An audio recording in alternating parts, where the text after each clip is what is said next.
Lalu apa langkah pemerintah Indonesia terkait rencana 4 negara, yakni Singapura, Malaysia, Brunei Darussalam, dan Thailand yang akan mendaftarkan kebaya ke UNESCO sebagai warisan budaya tak benda?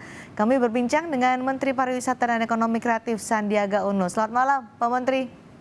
Selamat malam Mbak Cindy, terima kasih Kompas TV sudah mengundang kami. Terima kasih juga sudah berkenan hadir bergabung bersama Sapa Indonesia malam hari ini. Mas Sandi, jadi gimana karena ada 4 negara, Singapura, Malaysia, Brunei Darussalam, Thailand, ingin mendaftarkan kebaya ke UNESCO. Pemerintah bagaimana sikapnya?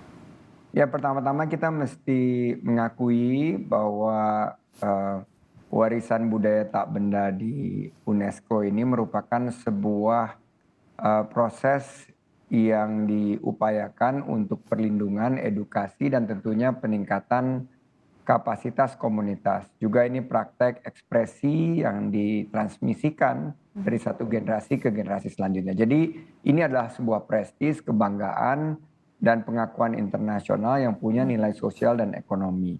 Oke. Nah, untuk kita kembangkan juga bahwa kita sudah punya 12 warisan budaya tak benda. Nah, yang kita sebut tangible cultural heritage. Namun kita memiliki 1.528 budaya tak benda yang sudah terdaftar di Kemendikbudristek. Nah, oleh karena itu pemerintah harus mengambil inisiatif untuk melihat bagaimana kita bisa mampu untuk memastikan pendataan terhadap warisan budaya yang sudah dilakukan sejak 2013 ini bisa berlanjut terus. Karena kalau UNESCO itu ada keterbatasan kuota. Nah, kita misalnya sudah per hari ini mengajukan budaya sehat jamu pada UNESCO sebagai warisan budaya tak benda.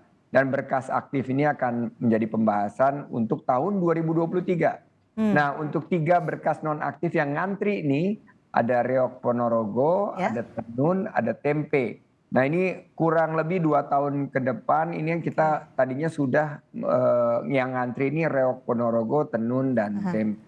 Nah, kalau kebaya mau diajukan juga sebagai single nomination, tentunya ini pemerintah harus mengambil keputusan apakah ini didahulukan dibandingkan Reok Ponorogo, tenun, dan tempe atau keputusan alternatif lainnya. Namun saya sudah mendapat kabar bahwa Komisi 10 DPR RI sudah bersepakat dengan Kementerian Pendidikan Kebudayaan dan Teknologi untuk melakukan single nomination.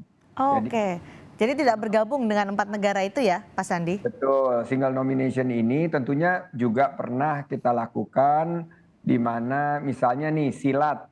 Silat itu sudah diajukan single nominations oleh Malaysia dan sudah diakui misalnya silat dari Malaysia, tapi pencak silat dari Indonesia. Atau joint nomination atau multinational nomination seperti pantun. Ini yang kemarin kita lakukan bersama-sama Malaysia dan dapat cepat itu karena nggak ada kuotanya bisa lebih luas karena kalau joint nomination ini tidak ada batasan untuk setiap negara hanya bisa 1 dalam 2 tahun. Karena kalau multiple joint nomination ini bisa kita lakukan setiap tahun sekali tanpa mengurangi kuota kita.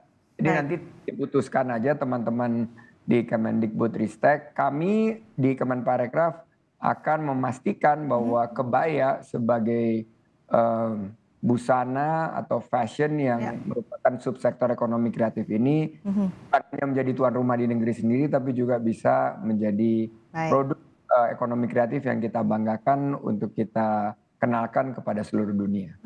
Singapura kan mempersilahkan negara-negara di Asia Tenggara lain untuk bergabung bersama mereka, bergabung bersama Malaysia, Brunei Darussalam, dan Thailand kalau ingin ikut mendaftarkan kebaya ke UNESCO secara bersama-sama. Artinya pemerintah saat ini sudah resmi menolak tawaran itu dan akan mengajukan single nominated kebaya sebagai warisan budaya tak benda Indonesia, begitu?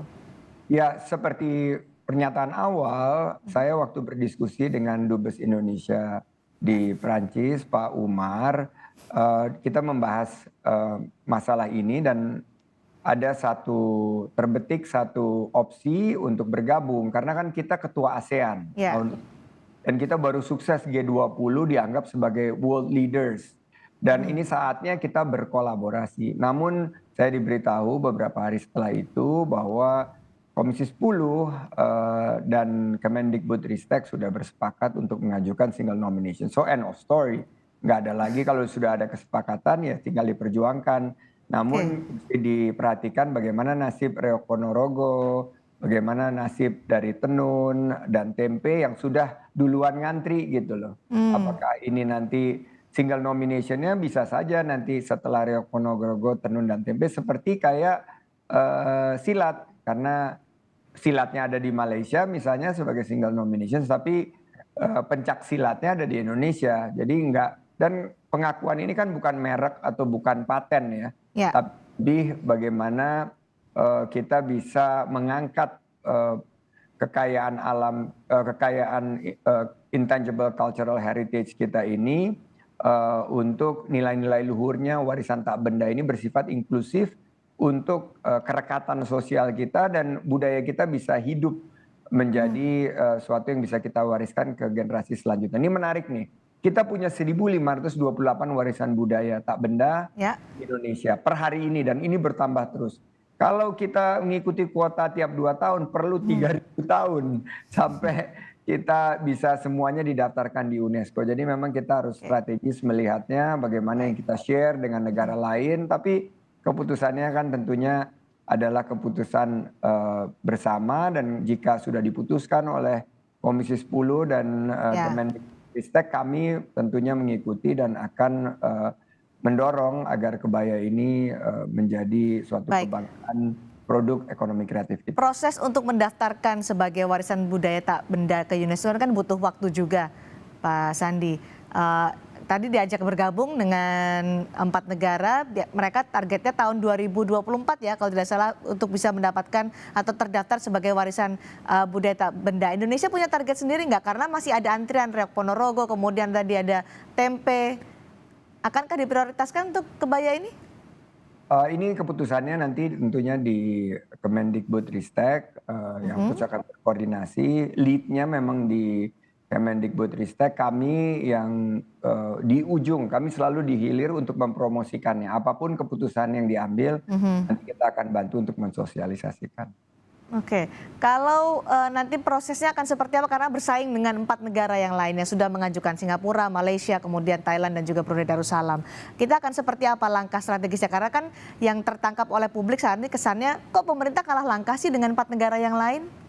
Itu dia, makanya saya mengajukan untuk kita bergabung. Karena kalau lihat kebaya kan, kebaya ini ada juga di Thailand Selatan, ada di Brunei, dan juga ada di Malaysia, apalagi di Singapura. Karena peranakan, budaya peranakan itu juga menggunakan budaya Betawi, budaya Jawa, budaya Sumatera itu menggunakan kebaya. Jadi ini kenyataan. Nah, tapi kan keputusan sudah diambil, sudah diketok, dan saya diingatkan sama teman-teman di Komisi 10 juga untuk dikuatkan. Jadi ya sudah, kita keputusan sudah diambil, kita tinggal menyerahkan kepada Kemendikbudristek siapa yang didahulukan, siapapun yang didahulukan pasti ada perhitungannya.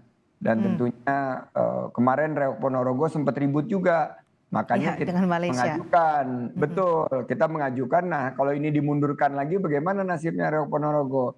Kami sendiri juga sudah, karena kalau yang tugas dan fungsi kami adalah UNESCO yang mengembangkan UNESCO Creative Cities Network. Jadi kami sudah mengajukan Ponorogo dan Bitung tahun depan untuk melindungi ekosistem ekonomi kreatif yang ada di Ponorogo. Nah, ini sudah jalan gitu. Tapi kalau yang Reok Ponorogo ini kan didahulukan buat pembahasan berikutnya. Yang sekarang yang sudah aktif adalah budaya jamu. Dan ini juga penting banget budaya sehat jamu ini, karena ini salah satu juga intangible cultural heritage yang kita miliki. Baik, sudah diputuskan bahwa single nominated untuk kebaya akan didaftarkan Indonesia sebagai warisan budaya tak benda ke UNESCO. Tinggal berjuang ya, Pak Sandi. Kita tunggu nanti bagaimana progresnya. Terima kasih Menparekraf Sandiaga Uno sudah bergabung bersama kami di Sapa Indonesia Malam.